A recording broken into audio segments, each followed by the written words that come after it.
बिहार के शांत गांव में दुकानदारों से भरी हलचल भरी गलियों के बीच और कभी-कभी साइकिल रिक्शा की आवाज के बीच एक युवा व्यक्ति राहुल आशा की एक किरण के रूप में सामने आया।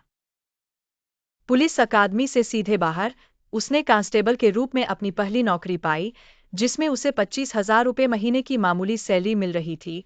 फिर भी उस गर्व की भावना की कोई सीमा नहीं थी। हर सप्ताहांत राहुल ने अपनी नई वित्तीय स्वतंत्रता का जश्न मनाया। उसने नए जूतों से खुद को सजाया, स्वादिष्ट नाश्ते का आनंद लिया और ऑनलाइन शॉपिंग के आकर्षण में खो गया। लेकिन जैसे जैसे दिन सप्ताह में बदलते गए, उसने अपने घटते बैंक बैलेंस की कठोर वास्तविकता का सामना किया।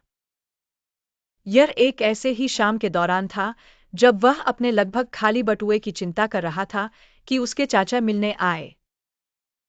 एक सेवानिवृत्त सब इंस्पेक्टर, उसके चाचा ने जीवन के उतार चढ़ाव को देखा था। एक नरम मुस्कान और हाथ में चाय का कप लिए उन्होंने एक ऐसा ज्ञान साझा किया जो सरल और गहन दोनों था। चलो, मैं तुम्हें एक ऐसा नियम सिखाता हूं जिसने मेरा जीवन बदल दिया। 100 रुपये नियम। रुचि रखते हुए राहुल ने ध्यान से सुना जब उसके चाचा ने समझाया, हर बार जब तुम किसी चीज पर 100 रुपये खर्च करते हो जो तुम चाहते हो, तो अपने भविष्य के लिए 100 रुपये बचाओ। अगर तुम बचा नहीं सकते तो खर्च मत करो। राहुल ने इस विचार पर हंसते हुए कहा, चाचा, मैं मुश्किल से 25,000 रुपये कमाता हूँ। मैं हर रुपया कैसे दोगुना कर सकता हूँ? एक आश्वस्त करने वाली सिर हिलाते हुए उसके चाचा ने जवाब दिया, तो आधा खर्च करो। पहले बचाओ, बाद में आनंद लो। अपने चाचा के शब्दों से प्रेरित होकर राहुल ने अनुशासित खर्च की यात्रा शुरू की। उसने देखा कि उसकी बचत उसकी डिजिटल बैंक ऐप की सीमाओं के भीतर धीरे धीरे लेकिन निश्चित रूप से बढ़ रही है।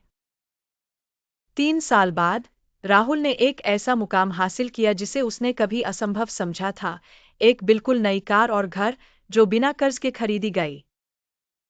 जबकि उसके सहपाठियों ने ईएमआई के भूल भुलैया में यात्रा की, राहुल ने अनुशासन से प्राप्त स्वतंत्रता का आनंद लिया। राहुल ने महसूस किया कि 100 रुपये नियम उसकी आय की मात्रा के बारे में नहीं था बल्कि उसके खर्चों की बुद्धिमत्ता के बारे में था। आज की छोटी बचतों ने एक ऐसे भविष्य का रास्ता तैयार किया है जो कर्ज से मुक्त है।